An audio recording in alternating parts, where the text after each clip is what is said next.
नमस्कार दोस्तों, यह है ज्ञानधारा चैनल। हम लोग प्रैक्टिस सेट सॉल्व कर रहे थे यूपीएचईएससी असिस्टेंट प्रोफेसर के लिए, जिसकी परीक्षा 30 अक्टूबर 2021 को होनी है। इसके पहले हम लोगों ने 9 प्रैक्टिस सेट सॉल्व कर लिए हैं। अभी कुछ कमेंट्स आए हुए हैं जिनमें एक दो प्रश्नों के उत्तरों में त्रुटियां दिखी हैं। तो जिन प्रश्नों की उत्तरों में त्रुटियां दिखती हैं उनको आप कमेंट बॉक्स में पोस्ट करिए।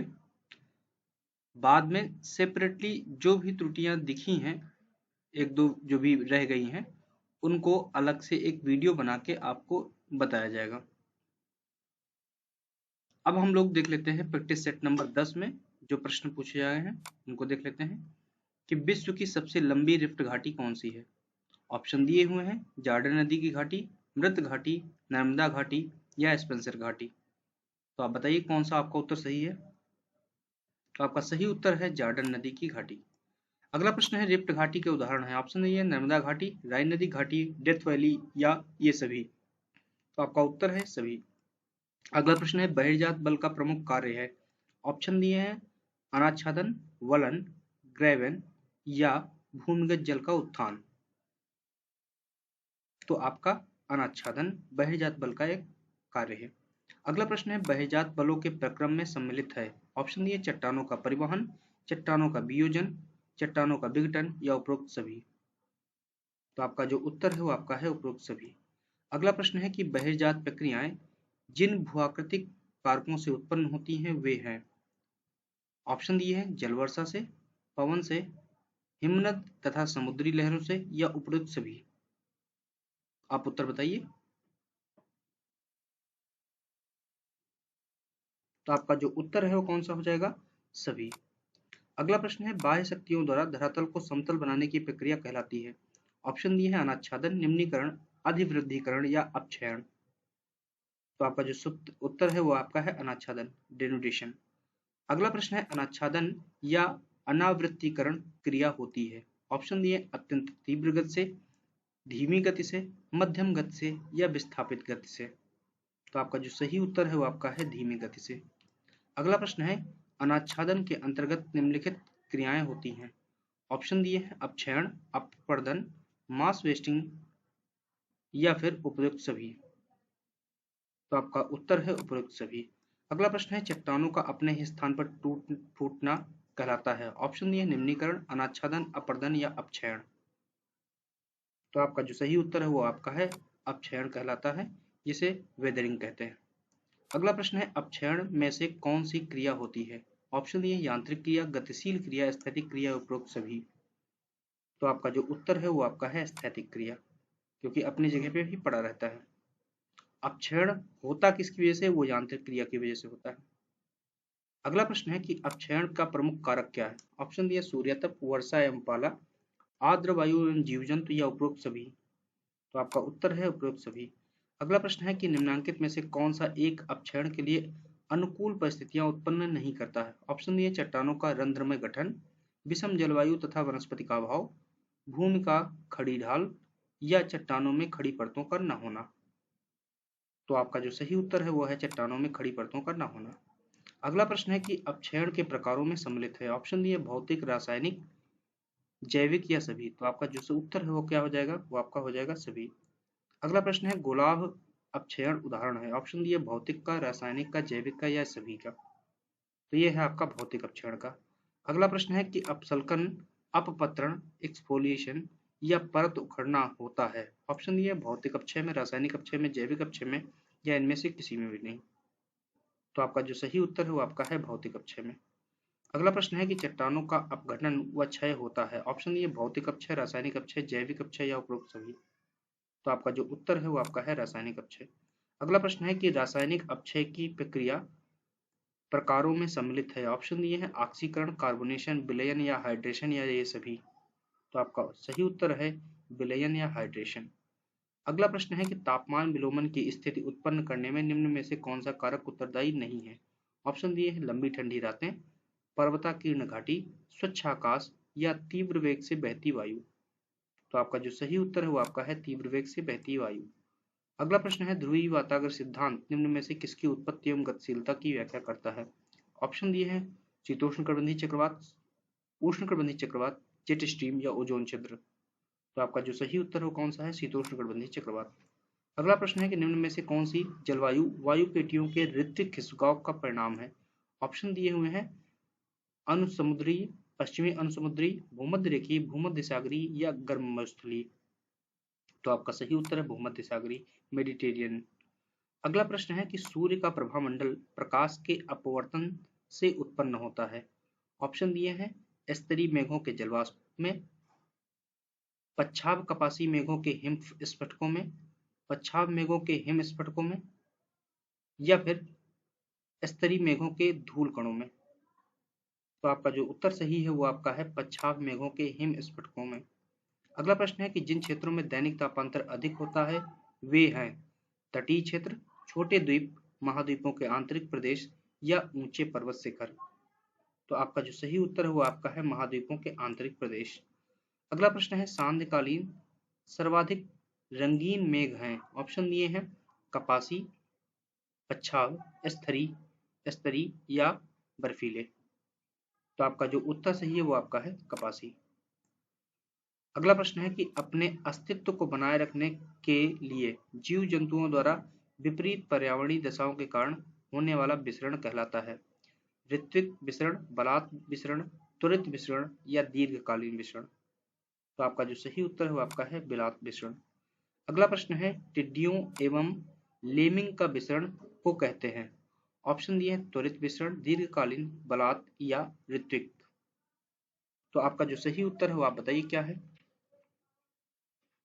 तो आपका सही उत्तर है कौन सा, त्वरित विसरण।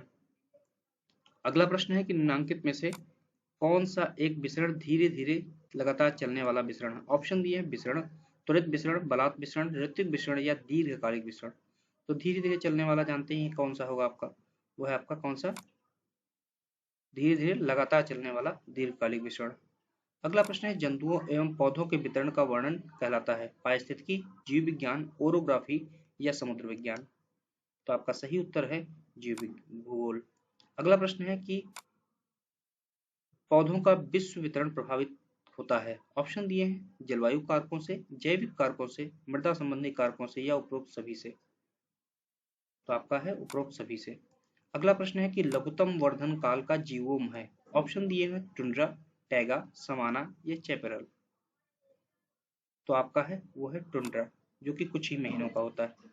अगला प्रश्न है सागरीय बायोम में प्राथमिक उपभोक्ता किसे कहते हैं। ऑप्शन दिए बेंथल, नेक्टन, जूप्लैंक्टन या फाइटोप्लैंक्टन। तो आपका जो सही उत्तर है वो आपका है जूप्लैंक्टन। अगला प्रश्न है कि निम्नलिखित में से किसे वैज्ञानिक भूगोल का जनक कहा जाता है। ऑप्शन दिए हैं हिप्पार्कस, एरिस्टोथेनिस, हिकेटियस या थेल्स। तो अब आप बताइए, यहाँ पे कई बार प्रश्न फंसता है कि भूगोल के जनक कौन है, या भूगणित के जनक कौन है, या गणितीय भूगोल के जनक कौन है। तो इनमें कंफ्यूज नहीं होना। गणितीय भूगोल के जनक किसे कहा जाता है, वो कहे जाते हैं आपके कौन से, वो कहे जाते हैं थेल्स एवं एनाक्सिमेंडर को। भूगोल शब्द किसने दिया था, वो एरेटास्थनीज ने दिया था। भूगोल को विस्तृत रूप से मतलब विषय के रूप में विकसित किसने किया था, हिकेटियस ने किया था। तो वैज्ञानिक भूगोल अब प्रश्न में देखना है कि आपका हिकेटियस एरेटास्थनीज कौन आयोग मानता है। तो आपका एरेटास्थनीज जो माना जाता है ज्यादा माना जाता है। अगला प्रश्न है कि असीरियन गणित के आधार पर पृथ्वी को 360 अंशों में विभाजित किया था। ऑप्शन दिए है एरेटास्थनीज, हिकेटियस, हिप्पार्कस या टालमी। तो आपका जो सही उत्तर है वो आपका है हिप्पार्कस। अगला प्रश्न है किस विद्वान ने प्रतिपादित किया कि पृथ्वी का सबसे अधिक गर्मी विषुवत-रेखीय क्षेत्र में नहीं बल्कि कर्क एवं मकर वृत्तों पर होती है। ऑप्शन दिया है स्ट्रैबो, पोसिडोनियस, टॉलमी या पोप्स। तो आपका जो सही उत्तर है वो आपका है पोसिडोनियस ने कहा था। अगला प्रश्न है कि किस विद्वान ने 17 खंडों में भूगोल ग्रंथ लिखकर सर्वप्रथम इसे एक विषय के रूप में प्रतिपादित किया। ऑप्शन दिए हैं स्ट्रैबो, पोसिडोनियस, प्लिनी या टालमी। तो आपका सही उत्तर कौन सा हो जाएगा, वो है आपका स्ट्रैबो। अगला प्रश्न है किसने 37 खंडों में प्राकृतिक इतिहास की रचना की। ऑप्शन दिए प्लिनी, स्ट्रैबो, होमर या पोसिडोनियस। तो आपका जो सही उत्तर हो जाएगा कौन सा हो जाएगा, वो है आपका प्लिनी। अगला प्रश्न है, किस विद्वान ने सर्वप्रथम गंगा की खाड़ी या बंगाल की खाड़ी को विश्व मानचित्र पर अंकित किया था? ऑप्शन दिए हैं स्ट्रैबो, टॉलमी, कोबोलो या एवेनस। तो आपका सही उत्तर है वो आपका है टॉलमी। अगला प्रश्न है, निम्न में से कौन सी टॉलमी की रचनाएं हैं? ऑप्शन दिए हैं ग्रही परिकल्पना मतलब कि प्लेनेटरी हाइपोथेसिस, अल्माजेस्ट, एनालिमा या उपरोक्त सभी। तो आपकी तीनों हैं।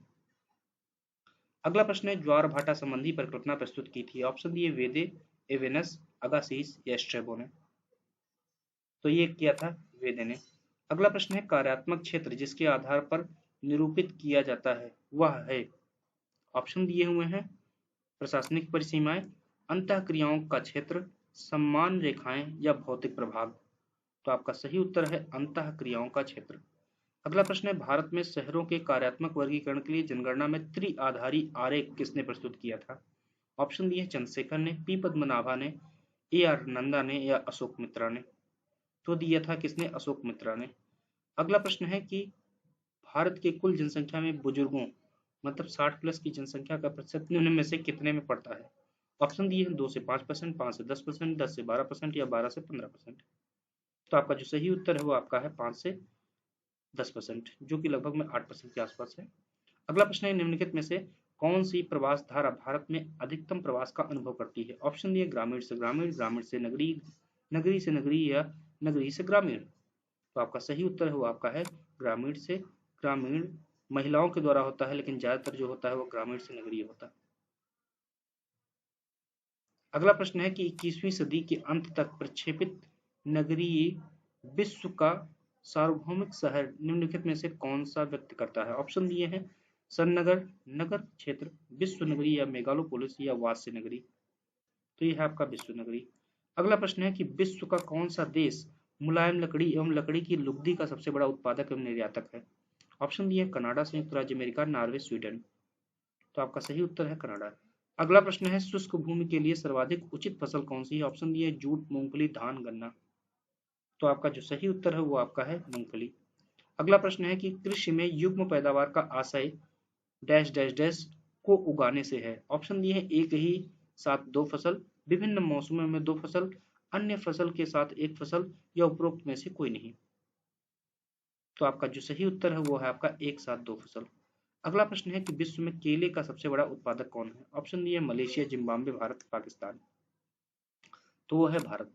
अगला प्रश्न दिया सूची एक में औद्योगिक गतिविधियां दी तथा दूसरी तरफ उनका स्पष्टीकरण दिया है। दिया हुआ है कि प्रक्रमण विधि जो है वो किससे जुड़ी हुई है? इनपुट प्रक्रमित वस्तुओं से या प्रमुख आगत कच्चा माल से या ना तो इनपुट ना तो आउटपुट से या इनपुट प्रक्रमित वस्तुएं जिनमें थोड़ा बदलाव आ रहा। तो आप बताइए किससे संबंधित है? तो जो प्रक्रमण गतिविधियां हैं वो आपकी किससे जुड़ी हुई हैं? वो आपकी जुड़ी हुई है मुख्य आगत कच्चा माल से। समझ गए? उसके बाद आपका जो विरचनाकारी गतिविधियां हैं वो आपकी जुड़ी हुई हैं इनपुट प्रक्रमित वस्तुओं से। इस संकलनात्मक गतिविधियां जो हैं वो आपकी जुड़ी हुई हैं इनपुट प्रक्रमित वस्तुएं हैं जिनमें थोड़ा बदलाव आ रहा है। अगला है प्रशासनिक गतिविधियां हैं जो कि जुड़ी हुई हैं ना तो इनपुट से ना तो आउटपुट से। तो आपका सही उत्तर हो जाएगा बी। अगला प्रश्न है कि विश्व में तंबाकू का सबसे बड़ा उत्पादक देश है? ऑप्शन दिए भारत, अमेरिका, चीन, पाकिस्तान। तो आपका जो सही उत्तर है वो है आपका कौन सा? चीन। अगला प्रश्न है कि विश्व का सर्वोत्तम सूती कपड़ा कहाँ बनाया जाता है? ऑप्शन दिए भारत, संयुक्त राज्य अमेरिका, फ्रांस या दक्षिणी कोरिया। तो आपका जो सही उत्तर है वो आपका है फ्रांस। ना, यहाँ पे सर्वोत्तम क्वालिटी का बात की गई है तो सर्वोत्तम क्वालिटी में फिर फ्रांस है। सबसे ज्यादा की बात की जाती तो वो कुछ और होता। अगला प्रश्न है कि स्थानांतरित कृषि की सबसे पहली शुरुआत कहाँ हुई? ऑप्शन दिए थाईलैंड में, उत्तरी पूर्वी भारत में, अमेजन बेसिन में या कांगो बेसिन में। तो वो है आपका कहाँ पे? थाईलैंड। अगला प्रश्न है कि निम्न में से किस वृक्ष का उपयोग सामान्यतः पेंसिल बनाने में किया जाता है? ऑप्शन दिए हैं सिडार, टीक, देवदार या आबनूस। तो वो है आपका सिडार। अगला प्रश्न है कि निम्न में से कौन सी उप प्रजातियां काकेसाइड प्रजाति से संबंधित नहीं है? ऑप्शन दिए एस्किमो, नार्डिक, सेल्टिक या पूर्वी बाल्टिक। तो आपका जो सही है वो आपका है एस्किमो। अगला प्रश्न है क्षेत्र अच्छे सेवक लेकिन बुरे स्वामी होते हैं, यह कथन किसका है? ऑप्शन दिए हैं स्पेट, कार्टर, रेडजेल या हर्बर्टसन। तो आपका सही उत्तर है सीटी कार्टर का, सीसी कार्टर का। सीसी कार्टर ने क्या कहा? क्षेत्र अच्छे सेवक हैं लेकिन बुरे स्वामी हैं। अगला प्रश्न है, किसने सर्वप्रथम सीमाओं के उद्भव की राजनीतिक एवं कानूनी व्याख्या की? ऑप्शन दिए हैं लैप्रेडेली ने, प्रोफेसर बोग्स ने, प्रेट ने या हाउसहोफर ने। तो आपका जो सही है वो है आपका लैप्रेडेली ने। अगला प्रश्न है कि किसने कहा था कि मानव प्रजातियां नस्ल को प्रकट करती हैं ना कि सभ्यता को? ऑप्शन दिए हुए हैं रेडजल, ट्रेलर, हमबोल्ट या ब्रूज। तो आपका जो सही उत्तर वो आपका है ग्रिफिथ टेलर। अगला प्रश्न है, राजनीतिक भूगोल नामक ग्रंथ किसने लिखा? ऑप्शन दिए अरिस्टोफेन, रेडजल, मैकेंडर या किंग। तो सभी लोगों को मालूम है कौन सी है, वो आपका रेडजल। अगला प्रश्न है, कथन दिया कि भारत में प्रादेशिक नियोजन उपेक्षित रहा है। कारण दिया है कि द्वितीय पंचवर्षीय योजना के प्रारंभ से भारत को आर्थिक नियोजन प्रदेशों में विभक्त करने का प्रयास जारी है। कूट आपके सामने दिए हुए हैं, आप सही उत्तर का चयन कीजिए। तो कथन तो आपके दोनों सही हैं, लेकिन व्याख्या नहीं हो रही है, इसलिए आपका बी नंबर सही हो जाएगा। अगला प्रश्न है कि निम्नलिखित में से किस विद्वान ने विकास ध्रुव सिद्धांत का प्रतिपादन किया? ऑप्शन दिए हैं कोलोसोवस्की, पेरॉक्स, रुस्टोव या मिर्डाल। तो आपका जो सही उत्तर है वो आपका है पेरॉक्स, बी नंबर, ये वाला।